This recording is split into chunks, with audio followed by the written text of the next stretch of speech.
Aux années que l'église continue et Dieu continuera à être Dieu. La vie et la mort sont au pouvoir de la langue. Na lingala balobi bomoi to kufa eza na bokonzi ya lolemo. Et comme c'est un verset biblique, tokozwa yango na Proverbe au chapitre 18.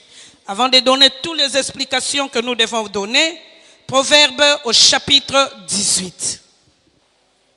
Juste le 21e verset. Et le deuxième texte que nous allons prendre se trouve dans Jacques. Jacques, au chapitre 3, à partir du 4e verset jusqu'au 6e verset. Jacques, au chapitre 3, 4 à 6. Proverbe 18, 21. La Bible nous dit ceci. La mort et la vie sont au pouvoir de la langue. Vous aurez à vous rassasier des fruits que votre langue aura produits. Comprenez que là, je suis dans la version semeur. Jacques. Jacques au chapitre 3.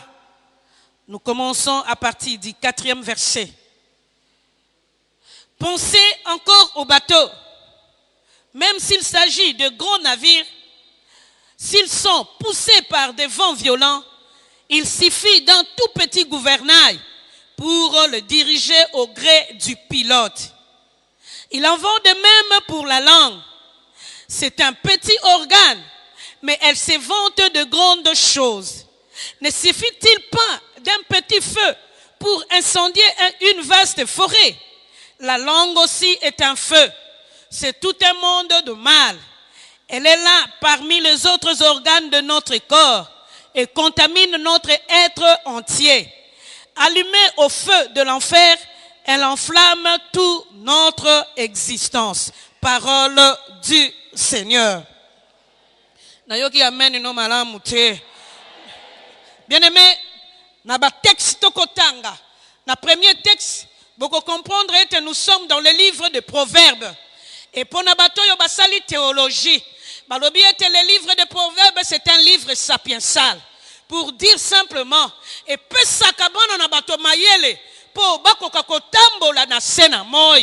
Et boko comprendre ete moto na mayele moto a commis livre yo parce que bako dédié ango na Salomon. Mais na ba recommandation ya Salomon pona ko sunga bana na bato ko tambola malamu sans avoir des obstacles na sena moi. Salomon a comme pesa toli na likambo yo etali lolemo.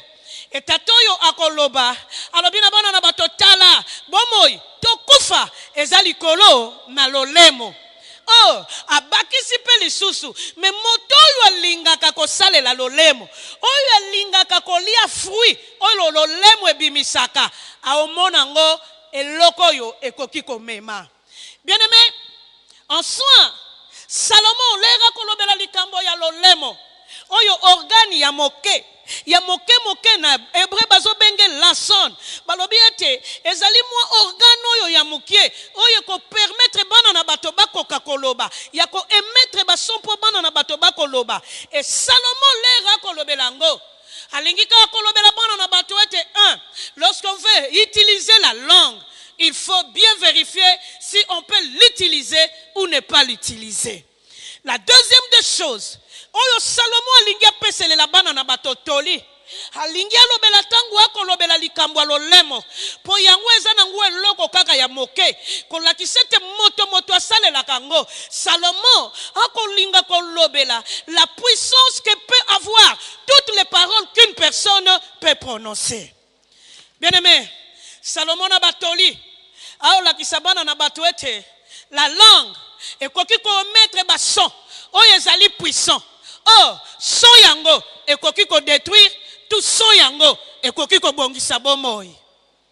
Na okanisa sœur moko bazu problème na sœur mususu na frère mususu pardon bazalaki oteka biloko esika moko me ya botaki asali 6 mois na ndako ayoki sango muninga basangisa mbongo asombi voiture. Ayoki sango, moninga basangisa mbongo, asombi lopango. Mais leri azo ya kosenga mbongo, ba bénéfice o esali, balobi ne bénéfice ezate. Alo barana moninga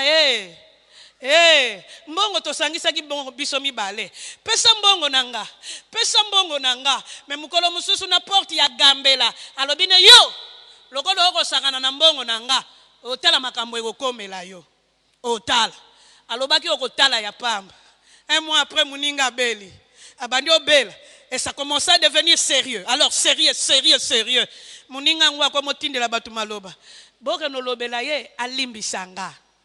Naliagi mbongo, alimbi sanga, tia kufi. Mwana mwasi alobaki na kanda. Parce que zalaki mbongo à 2 personnes. Yaya ti lelo akima Kinshasa. Ayaka lisusu na Congo te. Akoma Brazzavilloise d'en face. Donc ataler ba benganaki. Andimina mona pasi. Manzonga Kinshasa te po alobi ayebi maloba. Et memela bato liwa. Bien-aimé, mokomi ya proverbe akola kisabana na bato. Ete malobo yo moto kokyo prononcer. Et kokyo memela bato kufa. Tote ko memela yo moko kufa. Ou ko memela yo bomoyi. To ko memela baninga bomoyi. Oh, la Bible aussi est en train de nous montrer les dieux que nous prions, le Père de notre Seigneur Jésus. La Genèse nous montre par la parole. Il a créé toutes choses. Cela sous-entend. La langue peut prononcer des paroles qui peuvent créer. Et zalate est commis. Pour moi, dans moto à lobby est commis. Yangwana tango totala kalikambo ya Eli. Eli a lobby, sinon à ma parole. Il n'y aura plus de pluie pendant 3 mois. Pardon, 3 ans. Et 3 mois. Bible loba na bisoka ndenga lobela. Ndenge pe komela. La Bible nous montre. Le Dieu de notre Seigneur Jésus-Christ, c'est un Dieu qui a créé toutes choses par la parole. Tout comme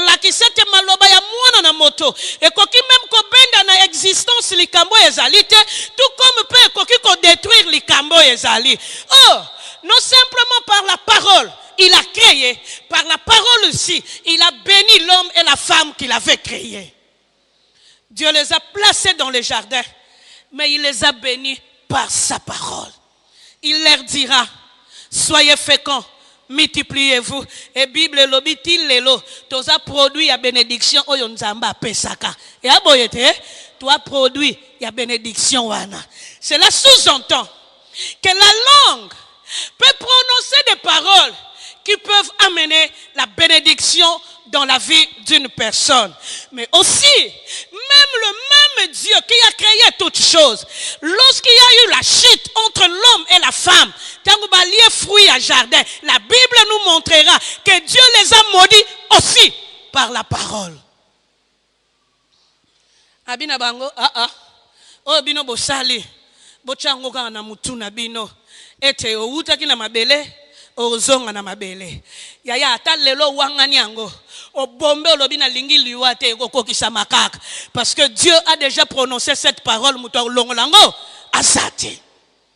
Oh, si la Bible nous montre que Dieu par sa parole, il a béni, il a maudit, cela sous-entend que mokomia proverbe lera koloba likambwa lolemo hakolinga kolakisa biso ete la parole a une puissance ambivalente. Ça peut détruire comme ça peut apporter des bénédictions. Et bato belé na vie na bango. Bomo yebeba à cause ya ba parole ba lobela bango. Bato mususu pe ba pambola ma à cause ya ba lobela bango. Ezaboyete. Mais on a souvent comme l'impression que maloba ya bénédiction. On a comme l'impression maloba ya bénédiction e koko samarate, mais malobo yo ba lokela biso yango nde koki samaka. Oh mwana mwasi moko koloba nanga lobi merani na mona aka maloba tout balobela nga ya malédiction ekokisamaka na tuni ebongo balosambo yo na maloba tolobelaka yo que Dieu te bénisse alobi wana so na calcula ngo na omona neti nanu ekokisamite mais oyo tamwasi alobelaki nga tamwasi encore peut-être tamwasi ngo azalaki méchante alobi na mwana nkasi na ye mwana ya na ye alobi ndeko nanga yo zila nanu okozala na bomo imulai mais yo na bomo imulai no na sa moi Oromona passe. Alobi mamani na sina ndima Yesu na sina boya maloba wana mena mona kakaka neti maloba tata mwasi eleki makasi koleka maloba yo ba pasteur na batu nyonso to balobela kanga. Est-ce que c'est vrai? La Bible est en train de nous montrer. Mwana mobali oyo alobi la vie et la mort sont au pouvoir de la langue. C'est la sous-entend. Malobo yo tobimisaka. Eza na puissance moko ambivalente. Et koki ko boma, to ko bongisa bomo ya mona na boto. Tupe et koki ko mener lokola feu moko ko détruire tout autour. Na oka mona mwasi moko koloba. Tellement azala ko mona makambo ko leka na libala tata na baona mama na bango. Alobi nga na obala na ngate. Ya leka komi na mdara libala. Azwara libala te malobe kokisami. Mukolongo to solola ne na lobi lokola wane kokisamaki. Elingo loba pe. Oko changer maloba kitoko eko kokisama. Parce que Dieu sait écouter nos paroles. Wana togoria na ngolere togolobela comment vaincre par la parole. Hein? Comment vaincre par la parole? Oh, ce que totali dans ma réalité. Dieu crée par la parole. Dieu détruit aussi par la parole. Cela sous-entend. Même ce qui langage, Thomas Lobanabiso, et ça a un pouvoir ambivalence. Derrière nos paroles, il y a une puissance qui suit. Oh, la langue en elle-même est puissante. Et l'angle comme il s'appelle la langue, Nabiso Makasi, c'est notre cœur.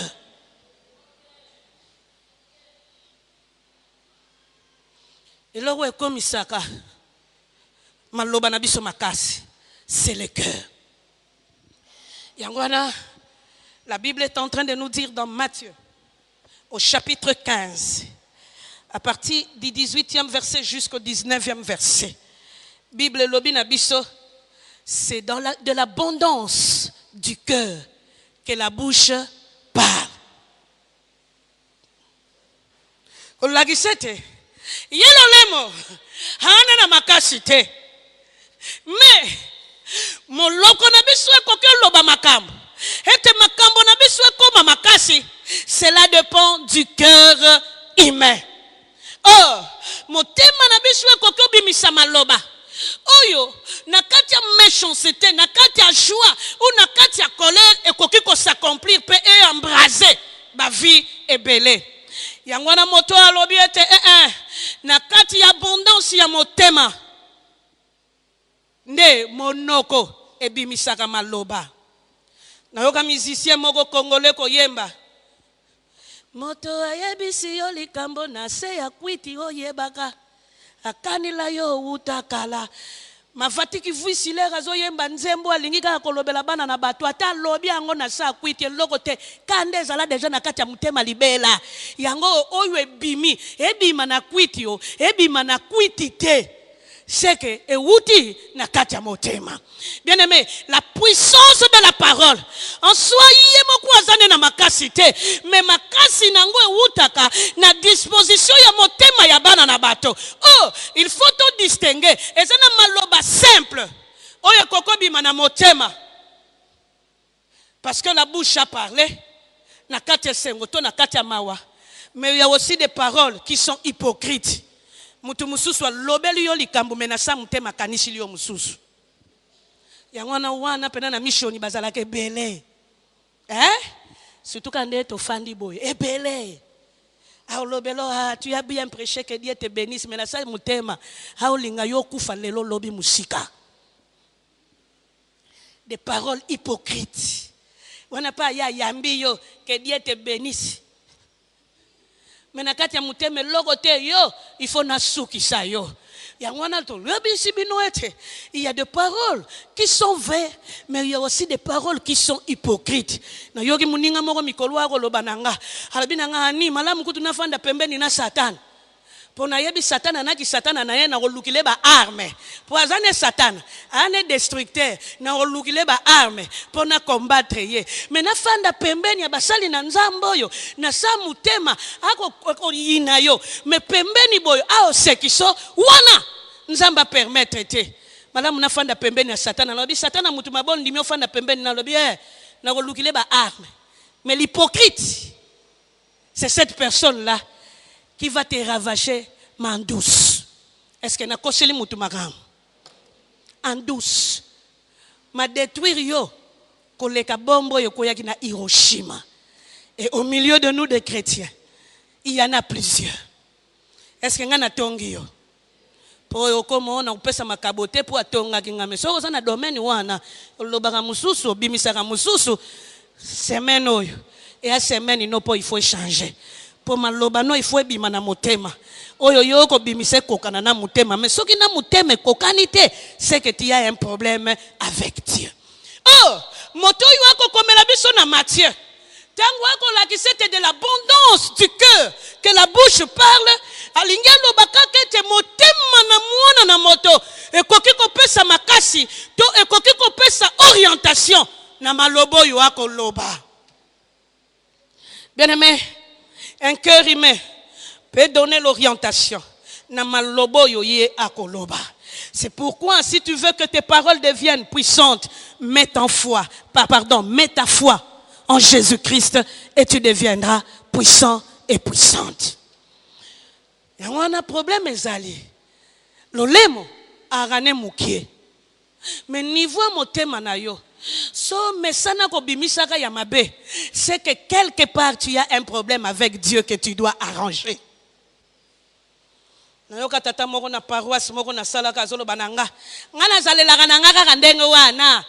To zalelaka na biso ndenge wana na binete. Ozandenge wana te parce que tu peux faire un choix. Tu peux faire un choix. Ya okoma pe malam. Comment koko kumise loko mabe et pourtant koki pe ko sala l'effort. Ya osala malam. Na lobi nevie ngape na zalaka nango ya mabe ya koleka soki na katili yo moko tiens on dirait na longoli yo chemise. Mais avec Jésus j'ai fait un choix pour dire à mes paroles na lingi na ngali su bino boyete parce que mon cœur a rencontré la personne qui change des paroles et cette personne s'appelle Jésus. Bien aimé, ce qui Bible ko la kisabiso ete nzambe tote na kati na maloba la langue peut commander le cœur peut commander ce qui se passe na maloba na biso. La Bible aussi nous montre Dieu par sa parole il a créé, il a béni. Mais si Dieu par sa parole il a créé, il a béni et il a maudit, mais Bible zo la kisabiso en soi la parole a une puissance. Tatoyo lera opesa toli alingi ka loba na bana na batu bokeba malobo yo tolobaka e ana ngolu e ana nguya e okokisama yango wana keba malam. Fais un bon choix avant de dire quelque chose ou bien avant de prononcer quelque chose. So monyo koloba note kangano maloba koloba note malamu kutoko mababa que no loba n'importe quoi. Oyo lobby et kokyo kangayo. Or, la parole a une puissance. Il y a la question les deux puissances de la parole. Un, la parole peut amener une personne à être bénie ou peut amener une personne à bénir aussi d'autres. Bien aimé, la puissance sa parole. La parole peut apporter des bénédictions à plusieurs personnes. Et tout le monde a battu belé ba pambola mana bomo ina bango à cause ya maloba oyo ba pesa bango. Je me souviens toujours d'une femme qui fut pasteur de la Sebco. Mazalaki aumônière na mama yemu. Maman na ye ko retrouver ye lisusu na kimokolo na ye maladie ya makasi. Mama sangwa boujaka te. Mais chaque fois to memeli eloko mukie olia finga nzambo yo alikolo ha obambola yo oyoka ani nzamba pambola yo asala yo bolam kotika mosala ya nzambe te na kobondela kapona yo na kokamwa mamango. Qu'est-ce qu'elle avait de bénir toujours par sa parole? Yangwana na lobana muninga musumu kolo mususu ngana lia bénédiction mama sango bongo yo nani yango lokanga. Pour bénédiction maman sango fouetele makake bundisayo parce qu'elle était sincère, elle a béni.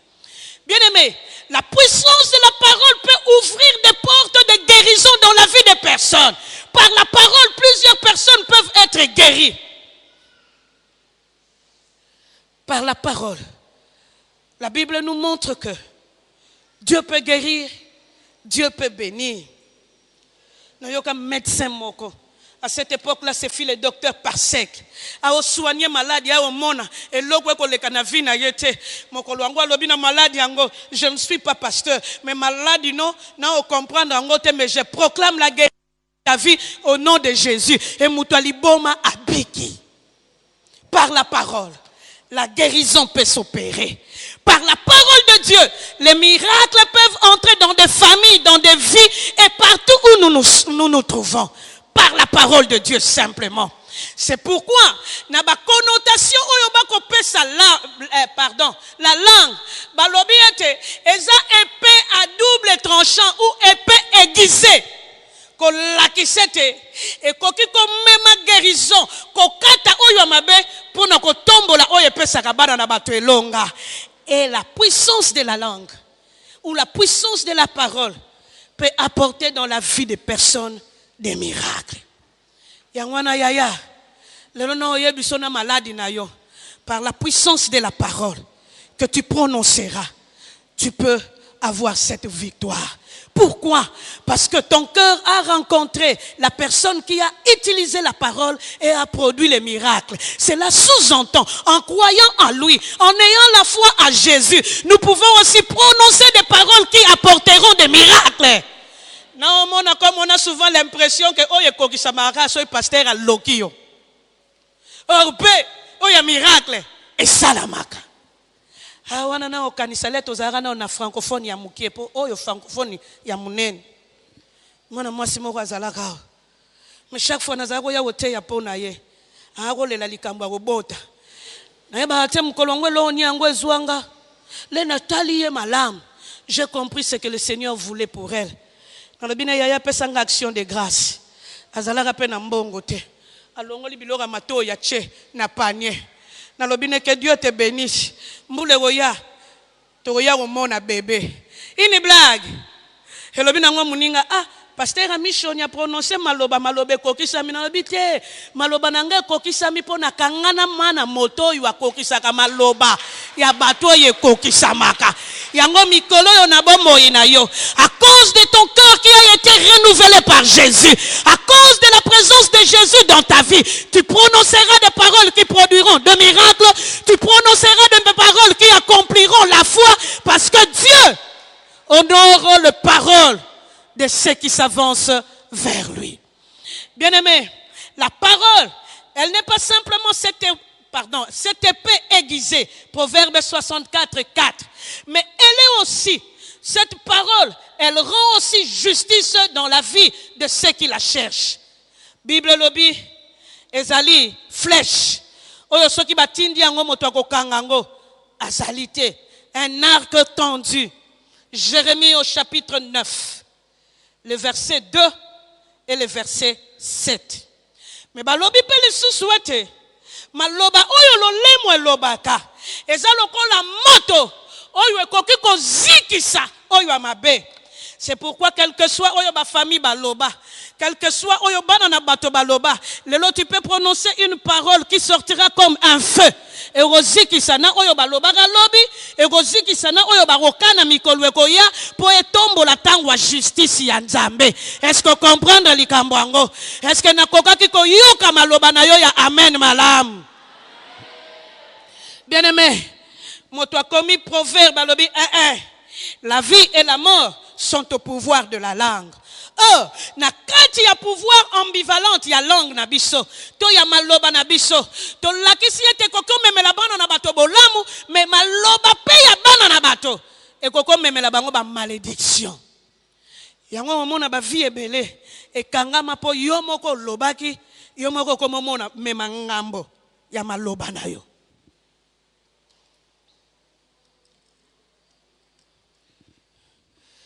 Nayoka sœur moko chaque fois koloba ngana obongaka te na obongaka te sima nango mokolo musuto kutana elobi na ngai yo kutu bien obala na yo wana bana no tala ngana aka boye n'expliquer parce que c'est une sœur qui m'a aidé lorsque je me suis converti. Quand en 1980, à Sunganga na kondima, ma komolo bananga yo kutu bien, wana mubali no zana bana na yo, oh sala no talanga vinanga.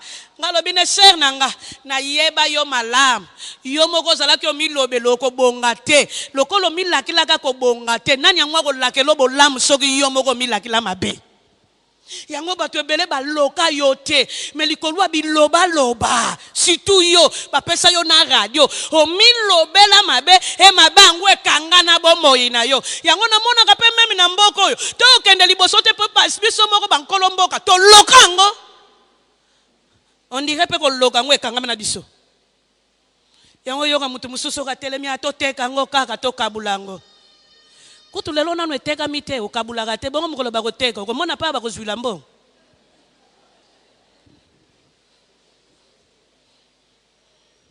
lui a changé maloba. Et souvent, dans des paroles de malédiction, à longueur de journée, que ce soit des chrétiens, que ce soit des païens, nous ne prononçons que des paroles négatives. Et ces paroles négatives, nous les prononçons pour nos propres vies, mais nous faisons la même chose aussi pour nos enfants.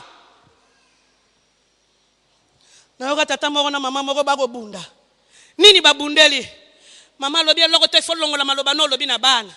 Et avec une discussion entre mari et femme. Mais papa lobi na maman, okoma lufundu. Po bana bakoli. Mais maman mouklis doit comprendre malam. Oyo, parole de guerre. Yangwana parole de guerre o soki na tiki yango boy e okokisama na bana atelemeli pera lobia loko toko longo la maloba na yo po discussion eza entre biso mibale bana bakoti na likambo ngo ndenge nini seko si okani bana nanga bitumbe yindi po bitumba miso ezalaka nango ya calme bozo swana na français nonobostant c'est que je viens de dire est-ce que tu penses vraiment que okoko sakana nanga ye pas ongisilio alors yo poko sakana nanga mais wana bitumbe yindi. Père alobi lelo bimate soko longoli maloba no wana te bana otomone la pasi okoloba na bango mabete e bato ebele na bomoyi na bango osaleli jeune na tongo na midi na pokwa osaleli yango ya 40 jours akoti na la main de l'Éternel na le pied de l'Éternel na la langue du ciel asali tout mazo changer te mais quelque part parce que la personne est liée par les paroles qui sont prononcées oh na ambivalence à langue non simplement ça nous amène des malédictions mais ça nous lie aussi yango bato ebele bakangama à cause de maloba oyo bango moko ba mi lobela mais pe oyo ba lobela sur bango wana na mona mobali moko papa kufi atiki ye na 4 ans akoli na pasi mama débrouiller a bokoli mwana biki akomi mukolo azui musala kitoko ya kitoko koleka premier salaire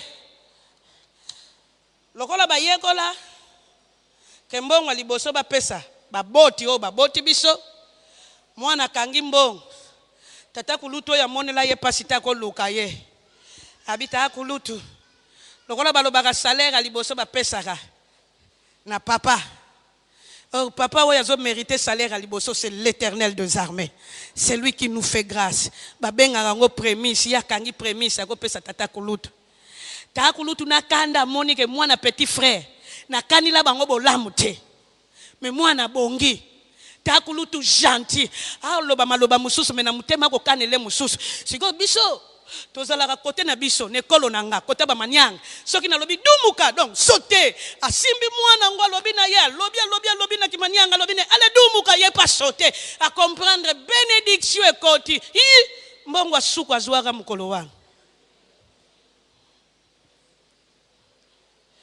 siko kanisa sali nepe musala na fin du mois kendo zwa mbongo oh si ozwa kimbongo no oh nazwila ki yango wapi oh signature yango ya yana bato ebele à cause des paroles qu'ils ont prononcées à détruire à arrêter vie ya motomobimba yango yana bato ebele sambelaka mais il y a une personne qui a prononcé des paroles qui ont arrêté ta vie.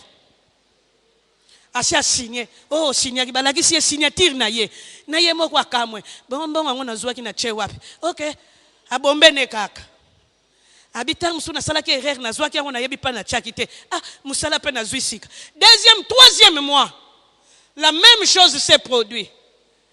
Yemokwa kamwe ba discuter na mundele ba pesi yeku tuna mise à pied. Pour discuter ki na mundele lobi yo oyaki awo oshinya. Yaya lisolo maboke te mutu ako vivre makambo ma life.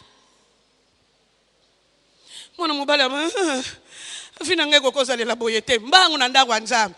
Yango bato ebele leko luka ka biyomo ozalaka yo moko tuna ka bato ndako nzambe te soko yindi. Si vous avez une action de grâce, vous avez une action de grâce, vous avez une action de grâce, vous avez une action de grâce, si vous avez une action de pasteur, vous avez une action de grâce, lera komo beta mwa masolone lo sambo ebanda lo sambo alia ya 4e mois tilelo a continuer à golia mais to comprena multo yo azala ke loba na ye dumu ka sauter nzoka ye wana arrêta bénédiction. Le sage est en train de nous montrer qu'il y a plusieurs personnes dans leur vie à cause simplement de la puissance de la parole qui ont été prononcées contre eux, bah vivre dans des phénomènes qui sont bizarres. Ma bête est belle à base de phénomènes bizarres. Il y a un mariage na biso, na kamwa mariage moro. Papa kakolika ke lo moko. Abibi lo nyo sotu boche na facture. Na opia bino na okakolate. Sauf makasu. Oh. Famille moi c'est tomboki. Te kutu wana pone logo mususu. Okakola me ye wana kokakolete. Atuni bango. So na kakoli eloko wa 500 francs. Na pesi bino même biloko wa $500.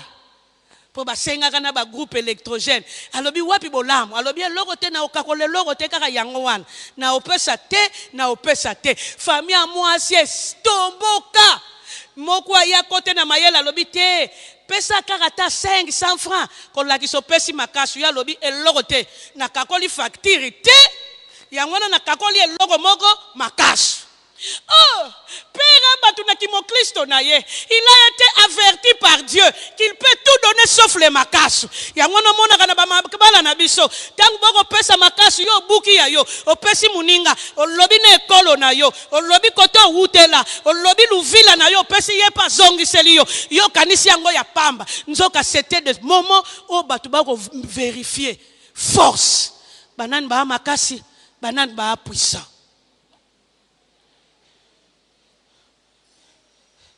Abika tata wana bakanga yo te tolingi ka kezala nyongo okoyela biso ye pa lobi eza nyongo te na opia bino te na kakuli wana bilongo nyonso tu ya 2500 na pesi mais 500 wana na kakuli bino pa na bino bakakulaka te o bakakulaka na kakuli makasu bango balobi te pona te logo mususu ata groupe électrogène pona na yo mais makasu tika ye pa lobi logo te groupe électrogène na tigili bino mais makasu am kakolingi.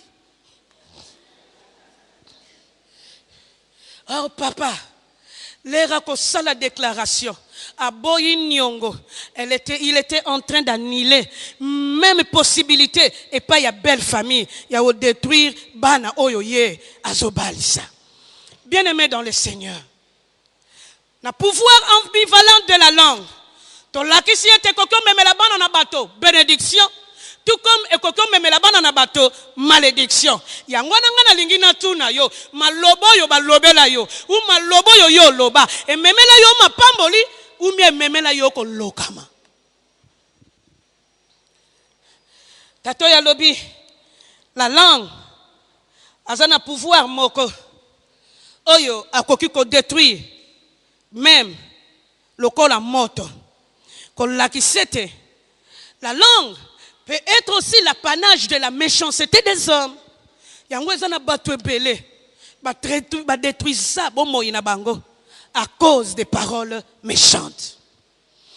La parole méchante yango pe mususu mona ngwe ko bima nango na malembe bala totala yo sala to mono yo pe wana mona kinjaso zo comprendre porter rien na sala sango te na sala bakimi la rango bongo te fozongi sile na malembe dans le nom de Jésus ke yanga no bala ka poli bala nzambe mutu asali yango maloba no na anilango Au nom de Jésus et aussi matin.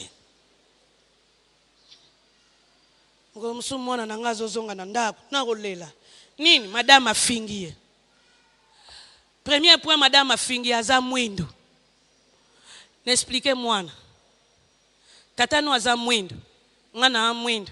Donc, na koko bota ba muto kete. Faut boza la kaka mwindo. Alors, tu es mwindo parce que c'est normal. Pour bisope, toza mwindo. Est-ce que moi, je suis noir? Na ki torote. Oh, tu es jolie. Alors, bakoma kitoko te ou bakoma malamu te pona pembe. Deuxième parole. Moi na wana yebite ye personne ka déranger la ki na niveau nini. Madame alobine yo okokende liboso te okobonga te. Na lobine fanda na yo ya. Ngamoko na tongo na prière na pambulaka yo okobonga. Na maloba ya madame na maloba ya ngoko landa ya nani? Ya nga mama na yo po madame mema yo 9 mois te. Nga na mema yo 9 mois yo obonga. Ozala mutu munene na sena mboko yo kotango kosilisa. Ngamo mama na yo na lobi yango. Lokola ngamu tu na mema yo 9 mois. Mutu mususu wa kwanila ngo azate. Wana na silisi dossier na mwana. Mais le lendemain matin na kendeli madame.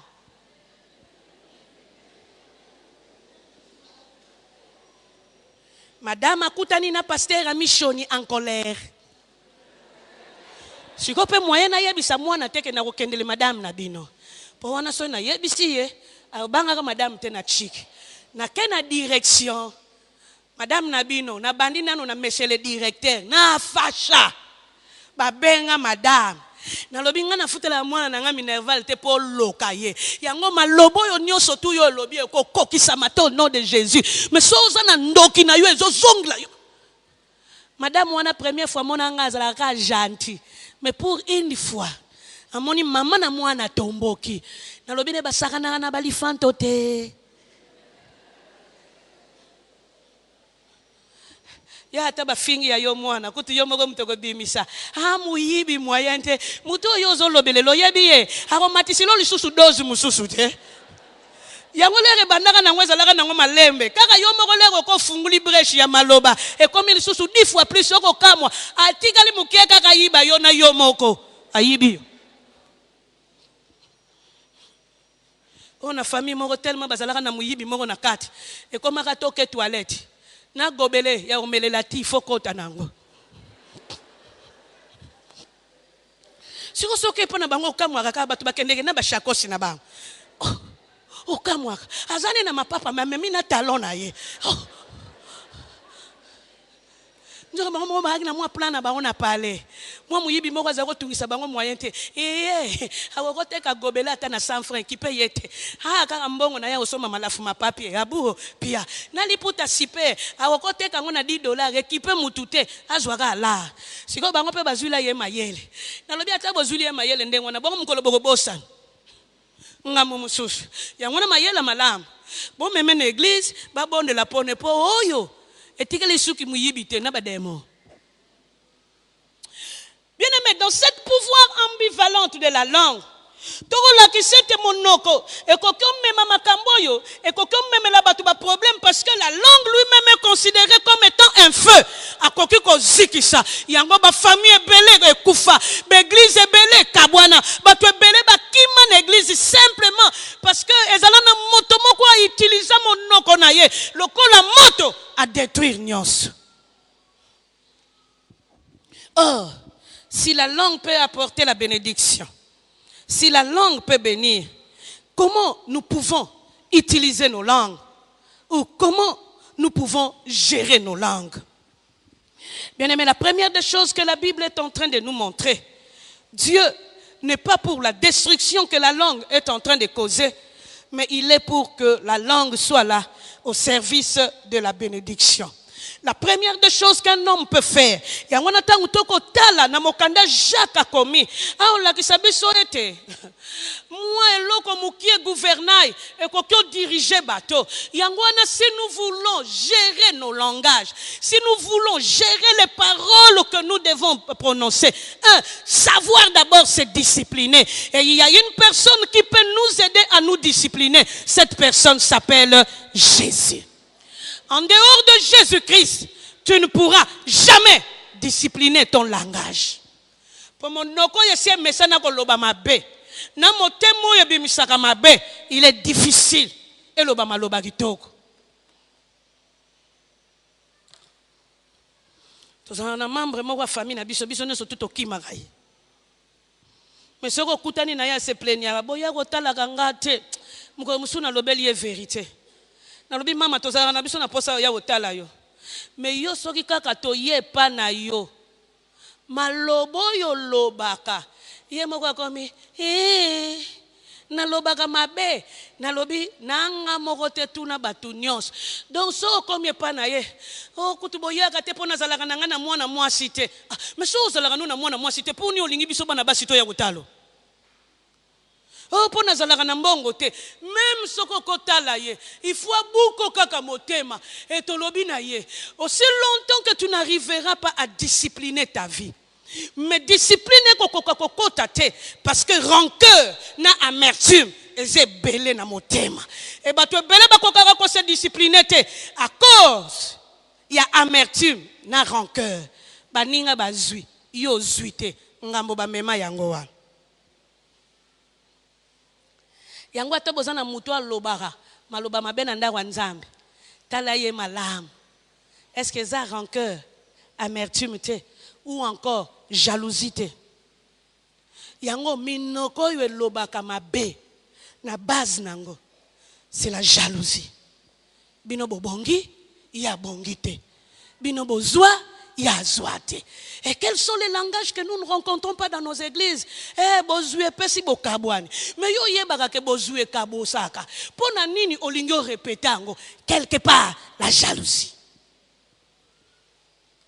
Et pendant na bateau, soro lingyo discipliner langage na yo.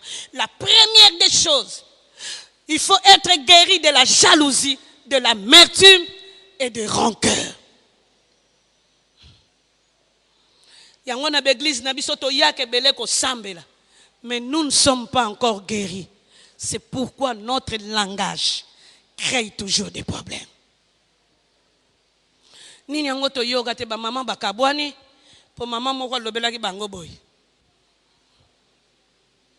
ou bien pasteur azengusilaki bango boy surtout personne ko kutanaki na moko aza incervelé ou mal éduqué a tout il yango dans ses raisons ma tout il yango a détruire yo mbala moko oh surtout lobi ete yo ozala discipliné il faut d'abord que tu sois guéri na jalousie pour yaya Makamoyo monokwe lobaka devant la jalousie et détruisa akak et construisa akak jamais.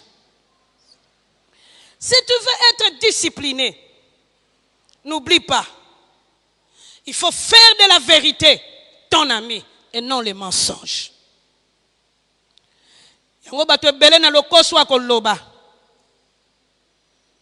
Tout au long de la journée, balobaka lokuta et vérité zalarate. Et wana c'est la maladie de la sebko. C'est la meilleure maladie de nos communautés. Pourquoi je suis en train de dire ça? Panabi soto vérifiarate. Oyo kaka yo yoki. Abou bien. Et plusieurs personnes sont détruites dans nos communautés, dans nos églises, à cause il y a des paroles mensongères. Oyo ebimaki. Mais bon, on a battu le col, bazalaka na terre ko vérifier te, à vérifier te, il est pas propagé. Et tout nango maman moko ba yeko senge pardon. O limbi sanga na malobo yo na lobaki. Na sepela na maman. Hatuni nde kwango. Alobi papa. So sio matina ndago etage. Okamati mafuta. Osopi. Balobi no keno récupérer mulange mafuta wana osopa ke wotonda. Yemo konkolo makambo alobi e otonda te. Alobi ne papa na limbi shio. Me yebaka otikilinga ba cicatrice. Yangwana yaya yoto yebi o yaga na l'église. O mesana sans vérification. Koko c'est la baninga makambo. Il est grand temps que tu puisses changer. Parce que tu ne pourras jamais être puissant dans tes paroles aussi longtemps que mensonge et l'équipe na katia monoronayo. Bien-aimé, Solingi, ou utiliser maloba na yo malam, les paroles que tu prononces. Avant de parler, il faut bien réfléchir. Na sepela na frère moko tozao kutana na camp biblique ya ligue pour la lecture de la Bible. Tellement zala ko betisa biso mabaku, c'était un médecin. Mukolo musu camp biblique mubimba totomboke. Tomona tolamuki na tongo. So botelemi esika moko frère yango aye, mabalusi mukongo na ye. Azui papier duplicateur, a commis makambo na papier duplicateur, a commis. Soyez patient envers moi, car Dieu n'a pas encore terminé son œuvre à moi. Là, il n'y a pas bino botelemi, Allah qui si bino mukongo, bino l'air botanga, soyez patient envers moi, car Dieu n'a pas encore terminé son œuvre. Yo bino nojo. Donc, aye barakabet sarabatu mabako. Si vous voyez comprendre qu'il a bien réfléchi, n'a bêti si trop. Tika na senga batu patience, mais biso pe to lobi na ye, senga pe nkolo. A changé yolo lenge ya maloba. Bien-aimé, tu veux bien utiliser ton langage. Réfléchis avant de parler. Ce qu'on réfléchir, alors qu'on l'obate.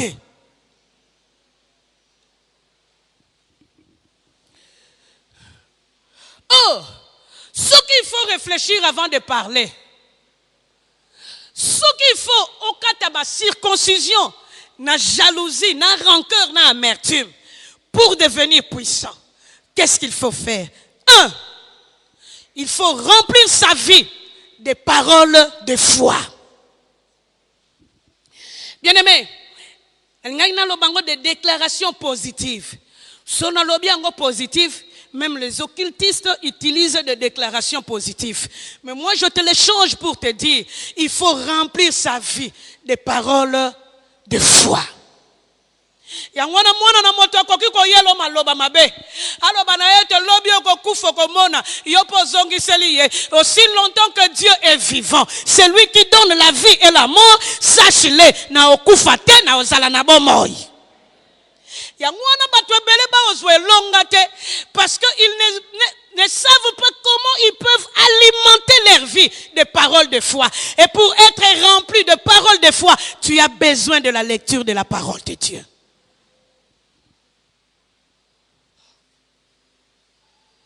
Non, yeba médecin moko na mama yemo. Na memaki mwana zalaki malade, kanisa mwana tambolaka. À l'âge presque de 2 ans et demi, m'a commis idiot grabataire. Médecin oyo, un spécialiste. Pour baninga nyo surtout à GBH, ba pesinga ba médecin, ba pesi ba médecin, ba malobi na kaya mwana oyo. Il y a un neurologue, lui est spécialiste. Atanga na France, matanga pe na États-Unis, ya sukisa. Na komi pa mutu ango ya sukisa. Atalinga lobi na ngatala na kaya maladi ya mwana na yo. Na sina zui dika wana. Me bango nyoso tu 9 bakufi. Moko kaka za na bomoi. Me oyo pa za na bomoi na pesa ki ye kisite. Me ndenge na omone la mwana na yo. Mwana nu aza na 6 mois ya vite. Zonga neka na ndako. Po aza na 6 mois lisusu ta okufa. Malobi bon, toi aussi tu pries, non? OK. Je dois te dire la vérité. Si on a le 6 mois belé. Moi non. Aozala na 2 mois vite. Zongane nandako. Salaye bolam pour okufane. Yayo yagi pas médecin. Balobi no yende sommité. Yende spécialiste. Mais spécialiste a yebisi yo 2 mois belé. Nabosa na raté un 24 décembre 93. Méditation, il y a ligue pour la lecture de la Bible. Dieu était en train de parler à Job. À tout ni Job. Est-ce que yo yebi le Léviathan? Ngando. Abi ngando wana taza pembeni ya mai. O yena banzeto bangi saye. Abanga kana yete. Ato zwili ye finite. O che yena mokongo. Abanga kana yete. Matuni Job. Yo nani yango? O kamata loboko na yo. O caresser la tête. Ya serpent. Na bitumbo yo kokutana nango orozonga ka lisusu 2 fois te ya à cause de la méditation mkolongo na gangi amen mwana nanga biki baninga tozaki na bango na mama yemo batalinga akufi na lobi te abiki Siko mutu ango na koloba biki azaka. Na batongo ba kotala nga. Ba kotala mwana ba kokamwa. Quelle déclaration. Oh, c'est qu'ils n'ont pas compris ce jour-là. J'avais lu ma Bible. Et la Bible m'a montré que mais oyo alukini nga bitumba aomona ndenge nzamba akosukisa ye. Nalobi na bango tala bozila na sili sa prière na ko expliquer bino méditation. Lelo na expliquer bango méditation. Obelo lengo yo nga na ganga ka mokolo wana. Obelo lengo yo mwana wana lelo ana 24 ans na vie na ye. Kolaki sape kokoma nango 40, akokoma nango 50, akokoma nango 60 parce que la vie lui a été restituée par Dieu. Bien-aimé, devant des situations difficiles, ne proclame pas la mort, proclame la vie venant de la part de Jésus. Et des paroles de foi venant de nos cœurs, du fond de nos cœurs, peuvent changer les circonstances extérieures que nous sommes en train de vivre. Il y a un problème, il y a des défaitistes partout. Et tu ne peux pas rencontrer aussi des paroles de foi aussi longtemps que tu n'es pas en contact avec la parole de Dieu. Tato yo ko comprendre rien et même kaka kufate même kape bomoy. Or na katia bomoy, il y a l'élévation, il y a aussi la bénédiction, il y a aussi des miracles venant de la part de Dieu. Et quel est le miracle que tu es en train de chercher? Rencontre la parole et elle va circoncire ta bouche pour que tu prononces des paroles de foi. Bien-aimé, pour que tu deviennes fort, namaloba oyo yo lobaka pona okoka kolongo au travers de la parole, que Dieu te remplisse de puissance. S'il te plaît, sache être calme et silencieux lorsque Dieu te l'impose.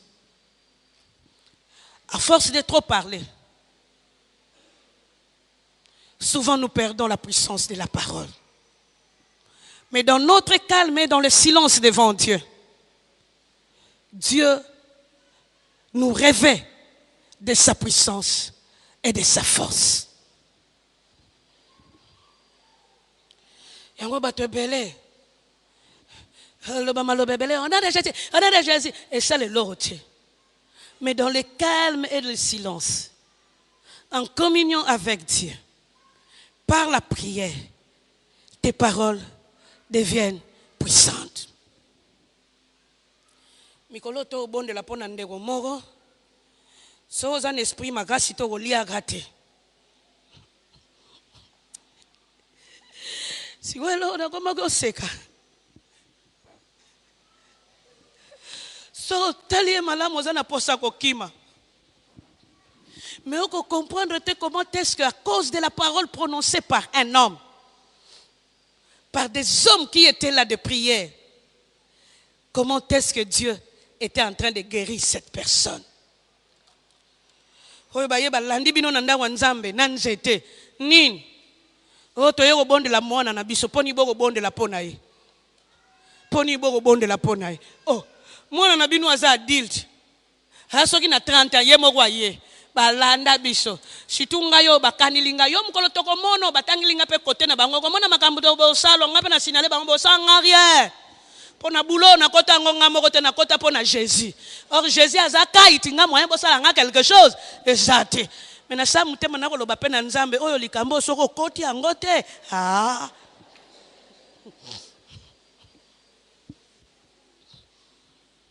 Siko na sala ni mikolo na ke no meka kotango. Rien, na ukende mikolo yo te.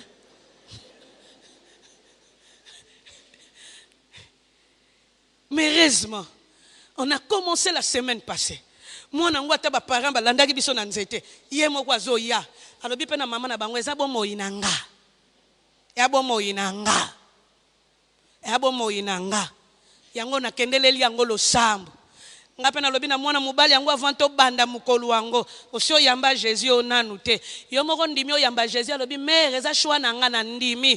Avant pe milimo wana na ko signaler bango ya faute na nga te. Ye moko ndima ki Jésus. Lokola za ya Jésus elingolo babino moyen bozala wa ezate. Wana pena na kintando munkumbu Yesu Kristo. Ale. Vaika.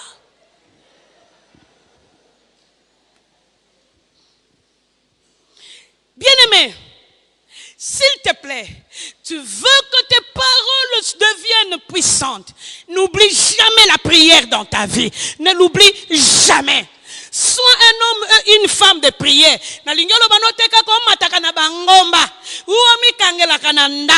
Mais transforme ta vie en autel pour Dieu par la prière.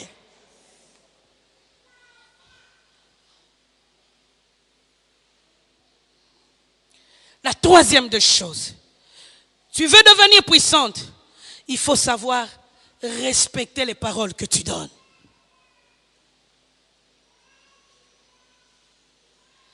Naseki mkomsuna ndaku moko père azalaki na mbongo te malobi na bana ne boke no defa pa mama wana kwele na oya na ofuta mazongi 21 ayebika mama wana defisa ki bang njoka bana bakendeki asengi biloko balobi ne biloko ezate abindeni botikilinga biloko te balobi te mama wana bo defisa biso po yo defe belo ofuta te yango mbalo ya bona ye.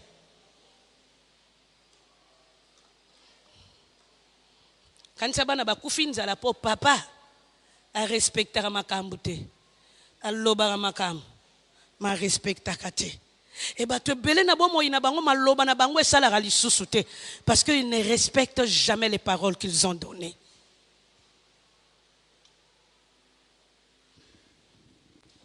Or tu peux devenir puissante par tes respectant les paroles que tu es en train de donner, mais aussi en joignant la parole par des actions de grâce. Ne comprendre na bomo inanga. Malobo yo tombo na kana action de grâce longo elokote elekina o Hiroshima na makashi. Parce que les actions de grâce lorsqu'ils s'élèvent, la parole de Dieu s'élève. Écoutez-ni bango mibale et précis exécution ya Nzambe. Pelongo na lingaka mingi na Nzambe. Lorsque tu lis ta Bible, les uniques fois où Dieu est en train de se présenter comme étant l'Éternel des armées, c'est lorsqu'il y a des offrandes et des actions de grâce. Shiko wana obima ye mogote abimi nkolu wa mapinga. Bongo nkolu wa mapinga telemi. Nani yango alokaka yo lobi ya olonga? Parce que par la parole, on peut aussi effacer d'autres paroles qui ont été prononcées contre nous. Yango yo na yebite balobela yo nini? Menga nazalaka na deux paroles balobela biso. Koko nanga mubali azalaka loba. Oya osambela kimbangu ta obonga te. Heureusement, Jésus tangu akufa kitati na les enfers. Hakutana na koko na biso mubali. Ayebisa ye petite wana obonga po asambela kimbangu te masambela ngai. Yango na sina futi nyongo na ye moya lokama ezate. Yango maloba koko moya sala na bomo inanga ezate. Osala na maloba batoyo bazanga Jésus. Po yanga moya sala mezate po Yesu asi afutilanga nyongo. La deuxième des choses qui fait la puissance de la parole, là où il y a des actions de grâce accompagnées de paroles de foi, olingo lingate, Dieu s'élève toujours. On a aussi cher mogo, abenga papa kondo na katikati ya butu. Pasteur, na obenga tangi mboka ngwako bengela. Alobi pasteur na bengi opo bonde la pona ngai. Na célibataire mukolo. Si o papa kondo yoki célibataire mukolo atunye o ana âge nini apesi âge 46 ans lobi ya solo pendeza ya kimukolo. Po moyen to wanga nango ezate. Abi yango na lingi obonde la pona nga pona bala. Na baleki babala. Na bokulaka na bana na bango na lembi. Obonde la pona ngai. Papa kondo lobi bon. Biso toza ba 4h30 du matin ko banga note. Ka ndenge na yoki yo lelo. Nzamba pambolela ngayo. Mais kamata action de grâce. Kendo pesa na église na bino. Soko leki dimanche lundi benganga. Kana ba héros na obonde la pono. Alobi ane pasteur te, ane sango, bayebi na bango tina action de grâce te. Par contre alobi ayeba tina nango ayeba tina nango te yo pesa action de grâce. Oye tikali ngana obondela. Mama ngo pe mayele moyen ta pesa action de grâce yo ka vanti. Par contre atuni bongo lego pesa ki sango alobaki nini? Alobi azo sepela na ya ngindi na yeo. Asali nini ngape lo sambo te. Alobi wada eza le lo te. Mais le kolo tosi. Esikoyo mbeke telemi. Na hotelemi sangolu anzambe. Sikoyo mwana manianga bandio bondela. Dans le nom de Jésus. Na déclaré pour na bomo inayo. Avant la fin de cette année, ozozwa fiancé. Mbule roya yo ko balaka. O balaka ya pamba to ko bala malam. Ye pamba encore basai balinga bongo. Amen. Oh yaya balako. Mwana na liboso kombone ya Alexandre Kondo Wakondo. Ah bala. Ngana lata na super. Na koma mama pourtant nazana nga mama na yete. Papa Kondo lata na veste. Premier veste to lata ki ya mwana muninga. Mukolo pe tozwa biloko ngo tozolo bana nzambe. Ka ndenge to lati ya bana maninga ndenge pe to lata ya bana na biso. Bien-aimé. Tato ya lakisi. Eza moto. Ekoko zikisa bazambo yo biso to kangamela. Ekoko zikisa maloba mabe oyo telema. Tout comme peut ekoki ko détruire nyonso oyo ezaya mbindo salama contre biso parce que nous avons une personne qui a la parole créatrice et cette personne s'appelle Jésus. Bien-aimé, cela sous-entend que la parole, comme elle a cette pouvoir ambivalente de bénir ou de maudire, toi, avec Jésus, tu peux faire de cette parole-là un lieu de bénédiction pour ta vie, pour ta famille et pour ceux qui t'entourent. Tu peux devenir une personne qui apporte la bénédiction. Or, si tu ne sais pas bien gérer ta langue, tu détruiras. Mais ceux qui savent gérer la langue, ce sont des gens qui transforment ce qu'ils sont en train de vivre en bénédiction. Et Dieu couronne les paroles de leur foi. Bien-aimés, yana bato ebele bazikisa bango na maloba. Yana bato ebele bakangama likolo ya maloba. Mais aujourd'hui, je peux te le dire clairement, le Christ a la parole qui libère. Et la Bible est en train de nous montrer, il est venu enfin que ses brebis aient la vie, mais qu'il ait en abondance. Cela sous-entend. Ce qui bango ba telema ka ba lobaka yamabe, lelo eza na nzambe moko akoki o telema a détruire yamabe po acha ya malamu. Ce qui maloba ya bana na bato, ezalaka mopanga oyo ezokisaka yo lelo e ana loba ya moto moko akoki o telema po ekoma mopanga oyo ko guérir yo. Et cette parole là, c'est la parole de Jésus. Bien-aimé, est-ce que tu as été combattu par la parole d'une personne? Aujourd'hui, nous pouvons t'annoncer qu'il y a la vie dans des paroles prononcées par ceux qui aiment Jésus-Christ. Il y a la vie qui peut jaillir dans la vie de ceux qui parlent au nom de Jésus. Yangwana soki lobi mana na bato balobaka pona ko détruire lelo. Et en nzambe moko atelemia waye kaka pona ko penser motema na yo. Soki yo pozalaka agent ya destruction et lelo na moto moko soko sengi ye pardon a longo la destruction pour commission moto ko pambolama. Est-ce qu'on dit milikambo ango? Est-ce qu'on dit milikambo ango? Na lingaika na yo ka amen no est-ce qu'on dit milikambo ango? Yangwana salelanga boye simbilanga muninga za pembeni telemisa yelo ba pardon telemato bondela. Telemato bondela. Simba ye yaya simba ye po mususu alinga ko telema te simba ye lobane kaka telema to bondela telema. La vie et la mort sont au pouvoir de la langue. Au salela monoko nonine. Est-ce que détruisa par ta langue? Est-ce que tu as détruit par ta parole? Aujourd'hui, il y a une personne qui peut te pardonner. Cette personne s'appelle Jésus. Yawana na kimia motema na yo. Okoki obelela Yesu. Polo banaye pardonne-moi. Ma langue a trop détruit.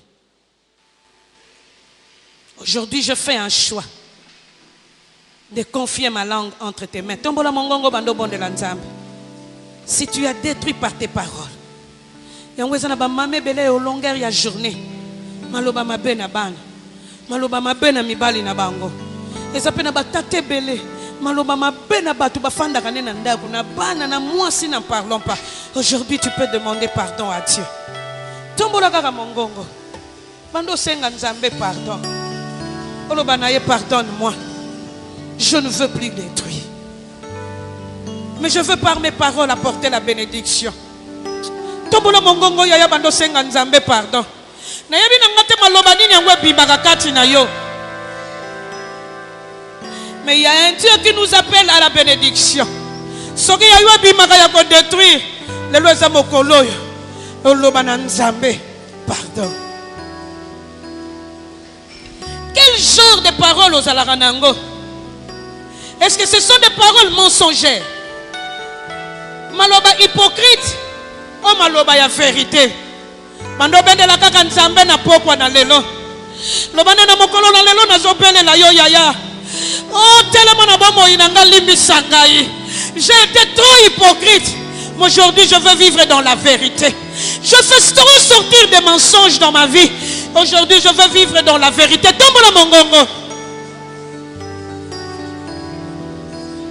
Nabele la kayo. Nabele la kayo. Yahweh. Ozanza belikolo na nyoso. Na yebyoko sala.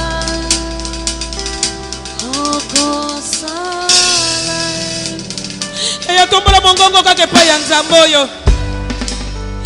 Tango mususu sakanaka. Olobaka n'importe quoi. Lelo komi mongongo yo ozosala un choix. Olobana nzambe sunganga. Que des paroles vaines ne sortent plus de ma bouche. Pour moto yo lobaka bilobela maloba na ye kozongela ye. Tombola mongongo tango mususu na malobo ye zongela yo. Demande pardon Seigneur. Prie le Seigneur.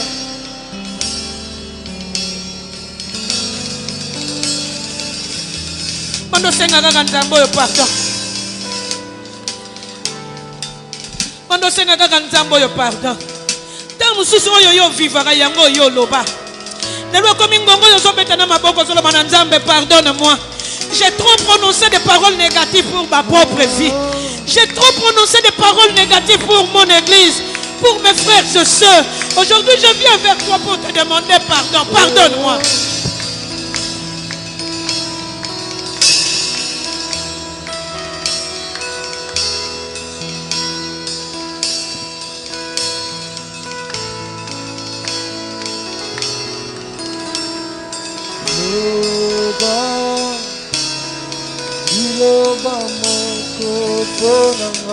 Yaya tokopusa na nanu te soki yo sengi pardon te.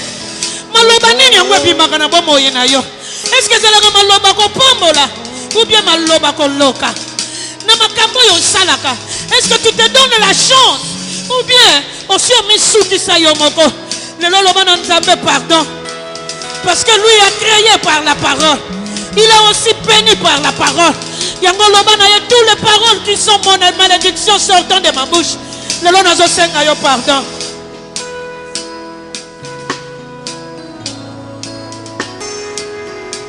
Siko na lingi yo landa. Maloba nini yango balobela yo? Nani yango azikisa bomoyi na ye na yo na maloba na ye. Musu kutu asi aloba na yo zana kati ya maboko na nga. Ngande mutu naza nzambe na yo kotala. Nani yango azikisa bomoyi no na maloba na ye? Nani yango atindela yo mopanga na maloba na ye? Nani yango asimba epée na ye pour akata cour ya vie na yo na maloba ne méchante? Lelo il y a un Dieu qui est au milieu de nous. C'est le Dieu qui s'est réparé. Yangona lelo na lingi yo bondela. Maloba nyonso yezala prononcer contre yo. Ozo bondela ozo anila ngo dans le nom de Jésus. Tombola mongongo bando bondela nzambe. Na oyo bazala na raison. Na oyo bazala na raison te. À cause ya pardon. On a lingaki moto moko bando bondela. Yaya bando anila maloba na bango. Maloba yezala prononcer contre yo. Yaya est-ce que ça na moto azo bondela nzambe? Est-ce que ça na moto azo bondela nzambe? C'est que tu es en train de prononcer maintenant devant l'Éternel de Dieu. Il est en train de l'exaucer. Tombola mongongo bando anila maloba yelobama contre vie na yo. Nani yango alobaka? Nani yango akanela yo? Aloba bala totala. Alobi na bana ngo komona. Nani yango akanela yo? Yaya lelo ezangonga na yo. Kozala kima te, beta maboko. Bando bondela Nzambe. Bando boya maloba wana. Bando boya yango na vie na yo dans le nom de Jésus. Nani yango akwakela yo maladi na maloba. Nani yango akota yo soki na maloba. Tombola mongongo.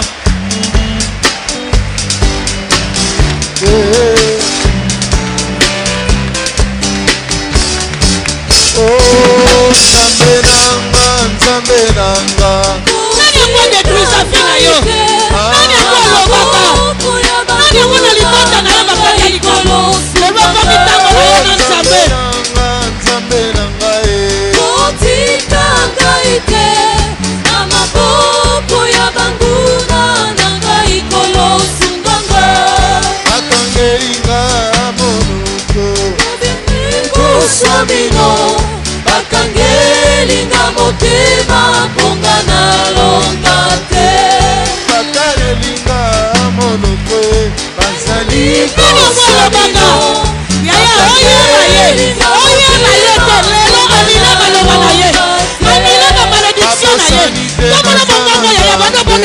Sungina kukamwa osikoli nanga ya telemaka na suka babosani te naza na Nzambe Sungina kukamwa osikoli nanga ya telemaka na suka Landa yaya. Nani yango akota baloge contre yo? Nani yango akanela yo bolamu te na se na moi yoyo? Nani yango alalaka te asakaka butu moi contre yo? Nani yango aloba maloba contre bana na yo na bakoko na yo? Lelo ekomi ntango yo telemisa Nzambe asala. Yango na nalingi kotikala kimia te. O bando bondela Nzambe. Oyeba ye te. Bando anile maloba na ye. Bando pikola maloba na ye. Tombola mongongo. Pikola na maloba na bango. Pikola. Telema Ilima yusala Ilima bambuna nanga ibakupa somi Yesu Bando anile maloba na yaya. Anile maloba na bango. Anile na malédiction na bango. Tombola mongongo. Tombola mongongo yaya. Bando anile nyonso. Yaya telema Ilima yusala Ilima bambuna nanga ibakupa somi Yesu telema Ilima yusala Ilima bambuna nanga ibakupa somi Soba telema Ilima yusala Ilima bambuna nanga ibakupa somi Yaya telema Ilima yusala Ilima bambuna nanga ibakupa somi Yana zana poso landanga. Na kutu na besoin oyeba te motongo nini alobaka. Oyeba ye. Oyebete. Lelo maloba ne ko pikolama. Oyoka te. Me ye moko kako yo aloba maloba. Bazala legion. Bazala mukie. Lelo maloba na bango. Ndenge ka batu balongola ka matiti ya msalite na bilanga. Ndenge maloba na bango ezo pikwa mana vina yo. Au nom de Jésus. Yaya bando pikola oyo yo mona ke salamaka. Oyo malédiction yo mona ke salamaka bando pikolango. Bando pikolango na kombo na Kristo Yesu. Oh tu es un Dieu qui écoute la prière. Il y a des paroles qui sont en train de monter vers Dieu. Oh prie ton Dieu ce soir. Yoza mokonzi solo yoza mokonzi Yoza mokonzi Yoza mokonzi Yoza mokonzi solo yoza Mon Dieu change la malédiction en bénédiction. Il change la malédiction en bénédiction. Et ce soir il est en train de le changer pour ta vie. Il est en train de le changer pour ta vie. Il est en train de le changer pour ta vie. Yoza mokonzi Yoza mokonzi Yoza mokonzi solo yoza mokonzi Landa yaya.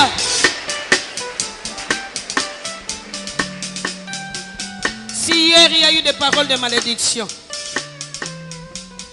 Aujourd'hui, il y a une personne qui nous a bénis. Et cette personne s'appelle Jésus. La Bible est en train de nous montrer. Par ces paroles, le Christ a dit, il est venu nous donner la vie en abondance. Rien, il y a olélate. On dirait que dans le système à vie, nous avons une occasion de belé ya maloba kolelisa. Nous avons mwana mobali moko a telema. Aloba na biso tout est accompli. Akokise la biso nyonso. Yango lelo na lingi sikoyo bondela. Changer lolenga ko bondela. Otali bomo ino bando pambola ngo yo moko. Bando lobela ngo maloba kitoko. Tombola mongongo bando bondela pona yo moko. Tombola mongongo yaya. Okay, bando maloba. Bando maloba. Bando komi pambola. Bando komi pambola yaya.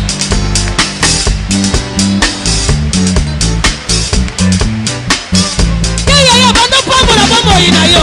Oyo lobi oswa kitoko oswa ngolelo. Ah, tombola mongongo na yo. Atamba ngolobi batelema ki lelo yo zo telema. Yo zo telema longo na Yesu. Tombola mongongo, tombola.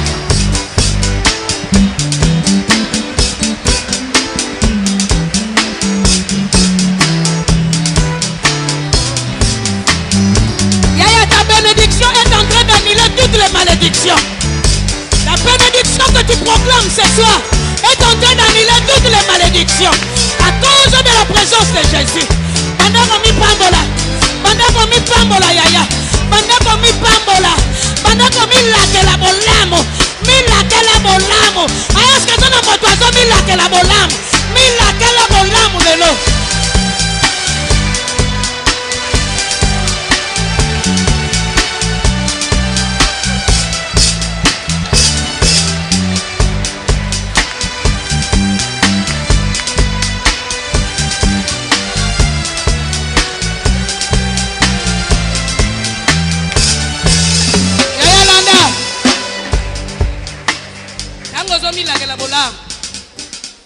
Lakela libala no bolam, lakela ndaku no bolam, lakela misala no bolam, obosa na te lakela pe bana no bolam, lakela libota no bolam.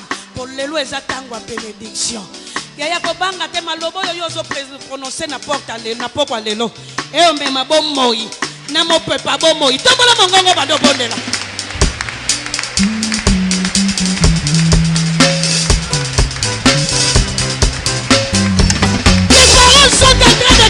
Victoire venant de la part de Dieu. Dieu a créé par ta parole, sa parole. Et aujourd'hui il crée par ta parole. Tombola mongongo yaya, tombola, bando mila que la bolam.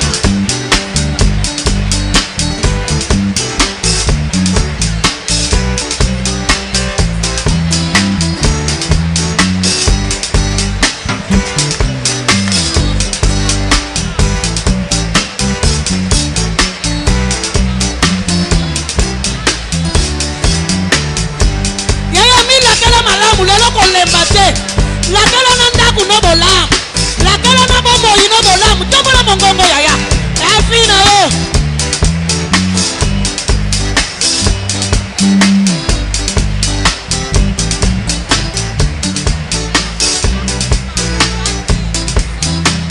Sigo landa yaya. Na hivi nangate nani angwa tele magalo baga yo bongate. Kaka oyo yo lobi lelo ezo efase maloba na ye ebimisa ko bonga ya solo na ebi nangate nani anga kanela yo na zuwa na ye po amona kilipata nkembo na bomo ina yo aloba bonga totala yo mbalo yo alinga te okobonga na ko au nom de Jésus. Ya wana soki yo zalia Simba muninga moko maboko mibale. Donc former un couple. Pour le louer exercice à liboso. Oyo yo bando loba malam. Oyo yo bando loba malam. Bando pambola ye. Pambola muningo yo simbi. Lukila ye bolam. Tombola mongongo. Lukila ye bolam. Pardon yaya lukila ye bolam. Sengela ye bolam. Tobana nzambe ka ndenge ngana simbi ye. Kandenga na simbiye. Kandenga na simbiye. Na obonde la pona ye. Porta ko kanga mezo fungwama. apambolama apambolama ya kopambolama malobo oyo ya prononce ekokisama tombola mongongo bandola kele bolamu ya kolemba te soki bato bamesana kolobele mabe lelo yo koloba bolamu tombola mongongo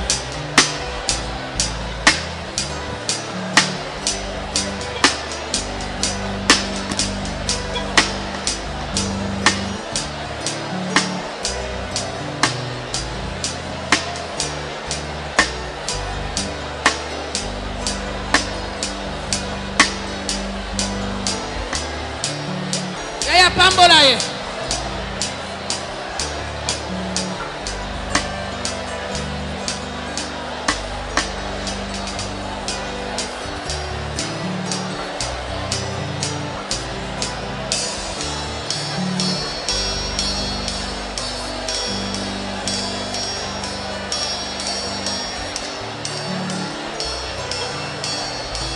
sikoyo tika ye tika ye yaya sikoyo tombola maboko tika ye tombola maboko tombola maboko yo landaka losambo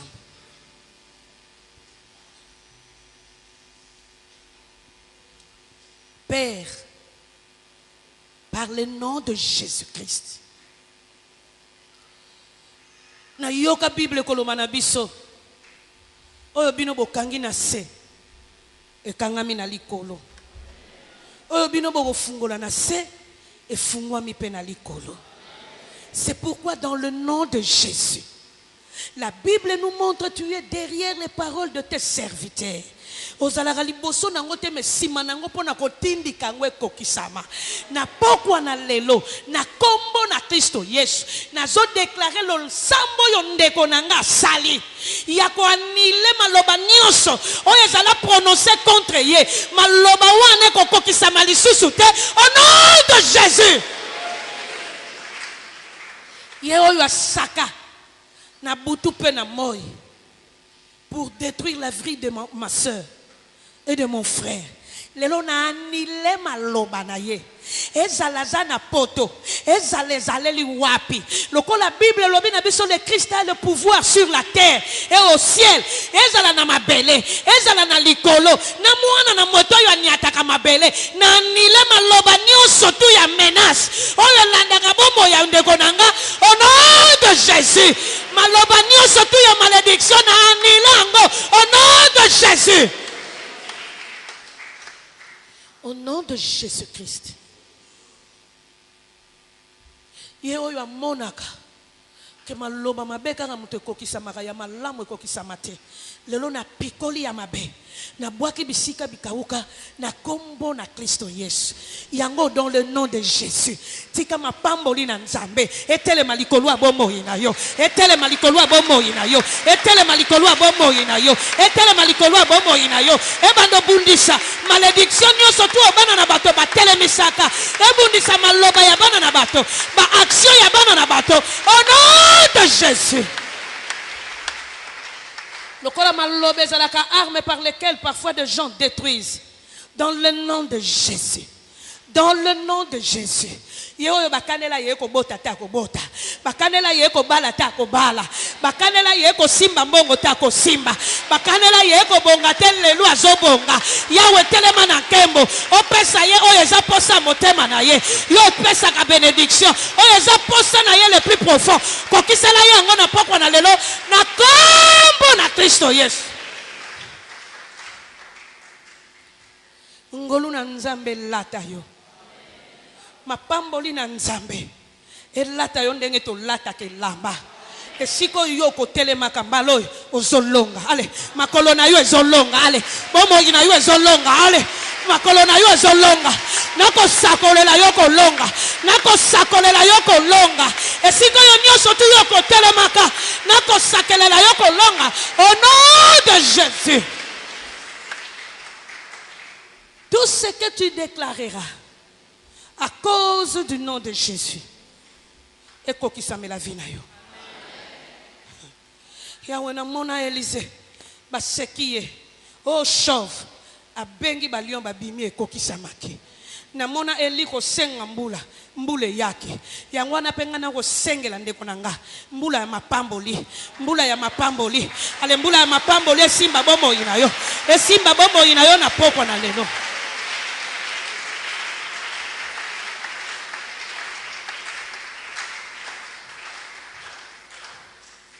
Que la grâce de notre Dieu esimba monoko na yo. Ndenge mosakoli nzambe achaka ye libanga moto. Ndenge wana nzambe atondisa yo na nguya. À cause de Jésus-Christ qui est dans ta vie, dans ton cœur. Dispensation ya sika. Ya ngolu na nzambe. Ebando fungwa manapoko na lelo na vi na yo. Ebando fungwa manapoko na lelo na vi na yo. Efungwa manapoko na lelo. Efungwa manapoko na lelo. Efungwa manapoko na lelo. Maloba na yo etelemisa moto. Maloba na yo ebimisa mopanga ya victoire. Maloba na yo ememela yo victoire na bomoyi na yo à tous égards au nom de Jésus.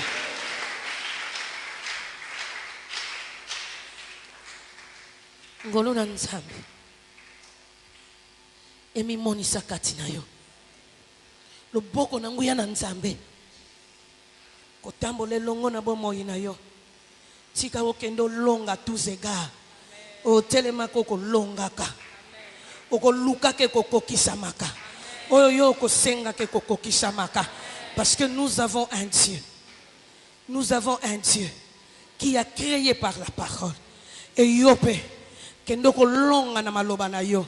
Oyo yo ko lobaka e kokisama. Na kombo na Kristo tolobi. Amen.